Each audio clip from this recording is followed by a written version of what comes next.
Alors, je vais vous donner un exercice sur notre partie du deuxième semestre, c'est l'information dans l'entreprise. Alors, je vais vous donner un texte sur l'information et on va essayer ensemble de l'analyser et de répondre à ces questions. Alors, notre premier exercice, on va voir l'information, c'est quoi? Je vais vous lire le texte. Le mot information est parfois utilisé pour théoriser des choses pratiques relevant en réalité de la perception. Un individu a faim parce que son estomac l'a informé de son besoin. La chaleur d'une flamme l'informe du risque de brûlure. Il est informé de la visite prochaine d'un ami. L'information peut être parlée ou écrite et consiste à savoir ce qui se passe.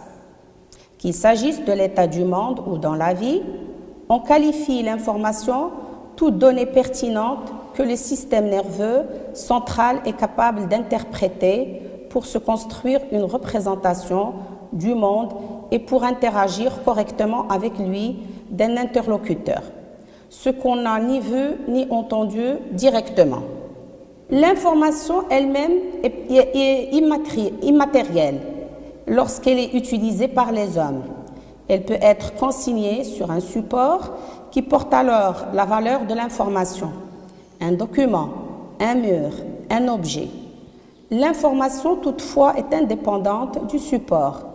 Elle existe indépendamment de lui et peut le plus souvent être copiée sur un autre support. Le support d'information est l'objet matériel sur lequel sont représentées les données informatives. Le support d'information est la composante matérielle d'un document, le papier par exemple. Maintenant, on va passer aux questions. Alors, la première question, relevez un synonyme du terme information. Deuxième question, tirez du texte les différents types d'informations. Troisième question, relevez une qualité de l'information. Quatrième question, qu'est-ce qu'un support d'information? La dernière question, relevez du texte les supports d'information. Et maintenant, on va passer à la correction du premier exercice. Alors, le synonyme de l'information, comme vous l'aviez vu dans votre cours, l'information a plusieurs synonymes. Exemple, renseignement, message, enquête, investigation. Dans le texte ici, le synonyme de l'information, c'est une donnée. Deuxième question, les types d'informations. Alors, les types d'informations dans le texte, on vous a parlé de l'information parlée ou bien qu'on appelle orale et l'information écrite. Troisième question, donner une qualité de l'information. Alors, comme vous le savez, l'information a plusieurs qualités. La première qualité, l'information, elle doit être fiable, ça veut dire elle est juste, elle est correcte. Elle est mise à jour, ça veut dire elle doit être actualisée. L'information, elle est pertinente, ça veut dire elle s'adapte correctement aux besoins de l'utilisateur. Et disponible maintenant, comme vous le savez, l'information, elle est partout. Vous pouvez la trouver là où vous la cherchez. Quatrième question, le support. Alors, le support d'information est l'objet matériel sur lequel sont représentées les données. Je vous donne un exemple de support. Par exemple, le support papier, le tableau c'est un support, la télévision est un support, etc. Donc là, vous pouvez trouver plusieurs supports. Et là, on va le voir dans la cinquième question. On vous a demandé de donner des supports d'information du texte, bien sûr. Alors, dans le texte, vous avez un document, un mur, un objet et le papier. Maintenant, on va passer au deuxième exercice. Il est sous forme d'un petit schéma pour un petit peu tester vos connaissances et ça parle sur le cycle de traitement de l'information. Alors, on vous a donné les éléments du cycle de traitement de l'information.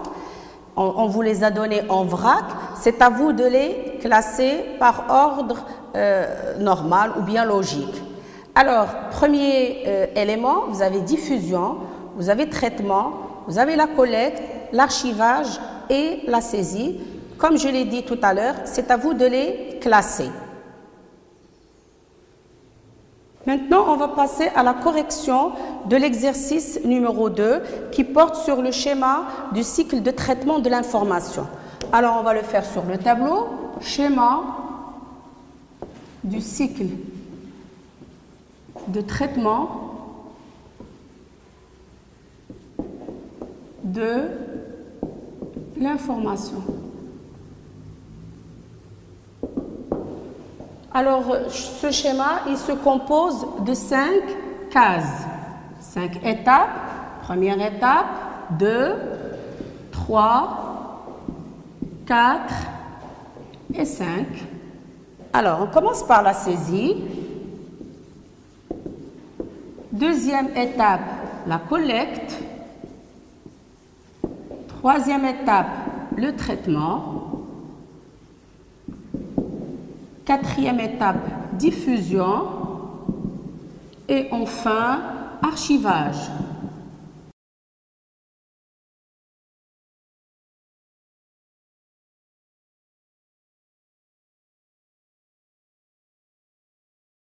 Alors, la saisie consiste à enregistrer des informations sur un support quelconque.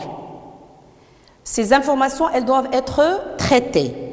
La collecte, c'est le regroupement des supports. Lorsque vous enregistrez des informations, par exemple sur des documents ou bien sur du papier, ces documents, ils doivent être regroupés. C'est ce qu'on appelle la collecte.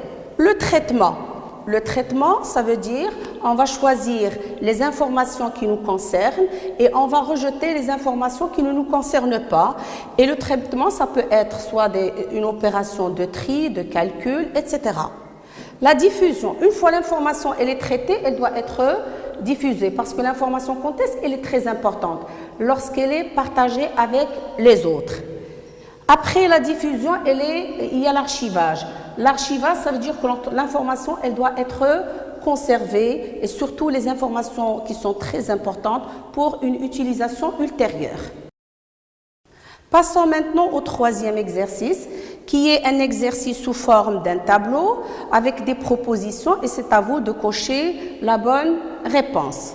Alors, la première proposition, on vous dit l'information désigne le contenu des échanges entre l'homme et son environnement. Deuxième proposition, un support est tout élément capable de recevoir des informations. Troisième proposition, le traitement d'une information consiste à échanger des données avec plusieurs personnes. 4. Les informations internes proviennent des partenaires directs de l'entreprise. 5. Une information descendante circule des subordonnés vers la direction. Alors le travail ici, c'est à vous de cocher est-ce que c'est vrai ou bien c'est faux. Et avant de commencer cette opération, il faut essayer de bien réfléchir pour prendre la bonne décision. Alors, passons maintenant à la correction de cet exercice. Si on prend la première proposition, comme vous l'avez devant vous, l'information désigne le contenu des échanges entre l'homme et son environnement. Bien entendu, c'est une définition qui est vraie de l'information. Donc, on va cocher dans la case « vrai ». Deuxième proposition, un support est tout élément capable de recevoir des informations. Bien entendu, toujours, c'est vrai, parce qu'on a dit dans la définition des supports, c'est tout élément qui est capable de recevoir des informations. Troisième proposition, le traitement d'une information consiste à échanger des données avec plusieurs personnes. Est-ce que c'est vrai ou bien c'est faux? Bien sûr que c'est faux. Quatrième proposition, les informations internes proviennent des partenaires directs de l'entreprise.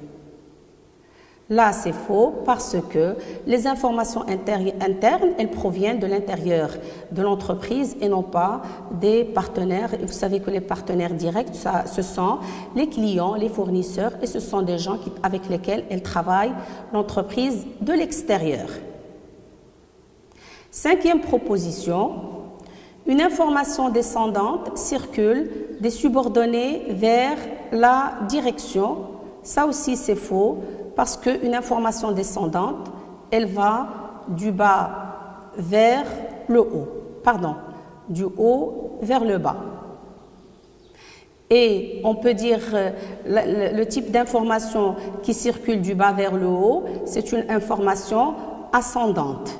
On va voir un autre exercice sur la recherche de l'information. Je vais vous donner l'exercice et après on va essayer ensemble de l'étudier et de répondre aux questions. La recherche de l'information. Alors le texte, il se présente de cette façon. Avec l'apparition des premiers ordinateurs est née l'idée d'utiliser des machines pour automatiser la recherche d'informations dans les bibliothèques. Les premiers systèmes utilisés par des bibliothèques permettent d'effectuer des recherches booléennes, c'est-à-dire des recherches où la présence ou l'absence d'un terme dans un document conduit à la sélection du document. Ces recherches nécessitent plusieurs intermédiaires et surtout de gros moyens. Il faut tout d'abord créer une nomenclature permettant de décrire l'ensemble des documents, puis sélectionner pour chaque document du corpus les mots-clés permettant de le décrire. Une telle description par mots-clés, indexation en matière, nécessite une grande expertise de la part du bibliothécaire. Ces connaissances devront être suffisantes pour non seulement choisir les mots-clés reflétant au milieu le contenu d'un document, mais aussi pour choisir les termes permettant de le distinguer au sein du fond complet. Cette même connaissance est, de plus, partiellement nécessaire au moment de la recherche, lorsqu'il s'agit de traduire une question plus ou moins précise en un ensemble de mots-clés. Ce processus d'indexation, essentiellement manuel, est de plus insuffisamment exhaustif et précis. Il se peut par exemple que pour des problèmes de synonymie, certains documents répondant à la question d'un utilisateur puissent ne pas être retrouvés. Alors, on va passer à l'exercice numéro 1 et je vais vous lire les questions. À partir du texte, relevez comment l'homme autrefois trouvait l'information. Deuxième question. À votre avis, l'homme a-t-il toujours recours à cette méthode? Justifiez vos réponses. Troisième question. D'après vos connaissances personnelles, donnez les différents moyens informatisés qui permettent de trouver l'information rapidement. Quatrième question. Quelle est la différence entre un traitement manuel et un traitement automatisé?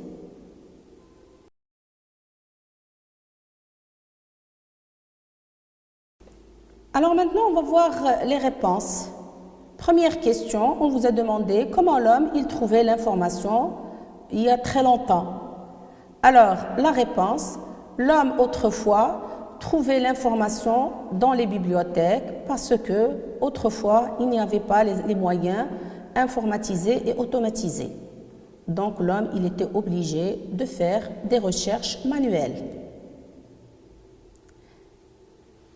Est-ce qu'actuellement, la deuxième question, est-ce qu'actuellement l'homme, il a toujours recours à cette méthode traditionnelle? La réponse, non. L'homme n'a plus recours à la méthode traditionnelle jugée lente. Il a cherché d'autres moyens qui sont principalement basés sur les recherches informatisées. Comme vous le savez, exemple, Internet, les banques de données, les bases de données, etc.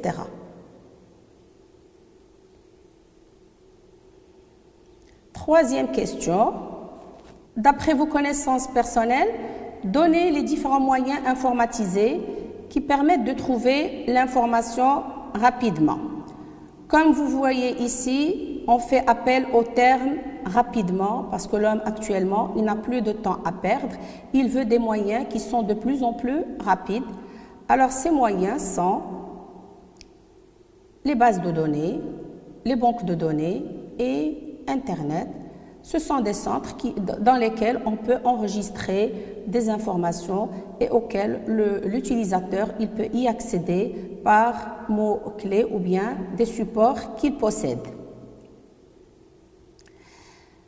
Alors maintenant, la dernière question, quelle est la différence entre un traitement manuel et un traitement automatisé?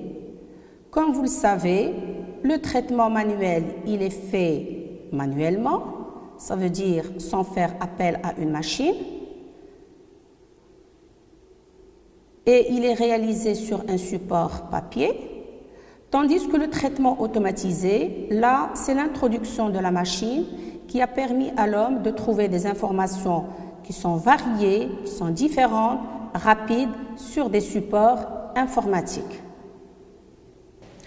Alors, puisqu'on a terminé avec le premier exercice, maintenant on va passer au deuxième exercice. Alors, je vais vous lire l'énoncé et c'est à vous de répondre aux questions. Alors, on dit que l'information est la base de données, chose sur laquelle on est d'accord, parce qu'avant de prendre une décision, il faut, on a dit, recueillir, regrouper des informations. Alors, une société de distribution a besoin de prendre des décisions concernant les prix de ses produits et l'implantation de ses magasins. Alors, elle a besoin d'informations sur les prix de ses produits. L'implantation des magasins, ça veut dire l'équipement. Alors, les questions. Premièrement, quels peuvent être les objectifs de son système d'information? Deuxième question, comment peut-elle les atteindre? Allez-y, je vous attends pour pouvoir répondre à vos questions. Alors, passons maintenant à la correction de cet exercice. Alors, la première question, on vous a dit comment elle peut constituer son système d'information. Alors, il faut constituer un système d'information sur l'environnement commercial, ayant pour objectif la connaissance de la clientèle, ça veut dire les goûts de sa clientèle, potentiels, ça veut dire les clients qui ne sont pas encore ses propres clients, c'est ce qu'on appelle les clients potentiels, et de la concurrence. Il faut voir aussi la stratégie adoptée par ses concurrents. Comment elle peut atteindre la réalisation de ces objectifs? Elle peut les atteindre par la réalisation d'une étude de marché qui s'avère indispensable. C'est normal. Avant de prendre une décision de fixation de prix ou comment elle va commercialiser son produit, l'entreprise, elle doit faire une étude de marché. Comme ça, elle va recueillir des informations indispensables pour pouvoir prendre les bonnes décisions. Bien, si vous avez terminé, on va passer au troisième exercice. C'est un exercice, comme ce qu'on a déjà vu, de test de vos connaissances sur l'information. Alors, le tableau, il est divisé en 5 propositions. Comme vous le remarquez, il y a une petite erreur de numérotation, mais ce n'est pas grave. Alors, on commence par la première proposition. L'imprimé est un support informatisé. Il faut répondre par vrai ou faux. Ce n'est pas un test de hasard. Avant de mettre la croix, il faut bien réfléchir. Deuxième proposition, le format A6 est le plus petit format d'un imprimé. Troisième proposition, un imprimé de liaison peut être détruit à la fin du processus. 4. Une banque de données réunit un ensemble d'informations organisées, enregistrées sur un support manuel. Dernière proposition, Internet et l'interconnexion des multiples réseaux informatiques existant sur toute la planète. Si vous avez terminé, on va commencer par la correction de l'exercice numéro 3. Alors, là, on va passer à la première proposition. On vous a donné l'information, l'imprimé est un support informatisé. C'est faux, bien sûr, parce qu'on a dit que l'imprimé est un support manuel. Deuxième proposition, le format A6 est le plus petit format d'un imprimé. Comme vous l'avez appris dans votre cours, le format il est symbolisé par la lettre A. Et de plus en plus les chiffres augmentent, de plus en plus le format il diminue. Donc, un format A6, c'est le plus petit format d'un imprimé, donc c'est vrai. Et le plus grand format, c'est le format A0. Ça, ce sont des rappels de cours. Maintenant, on va passer à la troisième proposition. Un imprimé de liaison peut être détruit à la fin du processus, c'est vrai, parce que l'imprimé de liaison n'a plus d'utilité une fois le processus il est terminé. Par contre, les imprimés de liaison, ils doivent être conservés parce qu'on peut les réutiliser. Quatrième proposition, une banque de données réunit un ensemble d'informations organisées, enregistrées sur un support manuel. C'est faux. Pourquoi? Parce que les banques de données, ce sont des informations qui sont enregistrées sur des supports informatisés. Dernière proposition, Internet et l'interconnexion des multiples réseaux informatiques existants sur toute la planète. Bien sûr, c'est vrai, parce que on dit l'Internet, c'est une toile d'araignée. Pourquoi? Parce que c'est un ensemble de réseaux qui sont interconnectés entre eux. Alors, notre séance d'aujourd'hui a pris fin. J'espère que vous avez bénéficié et que vous avez compris. Je vous remercie de votre attention et je vous dis à la prochaine séance.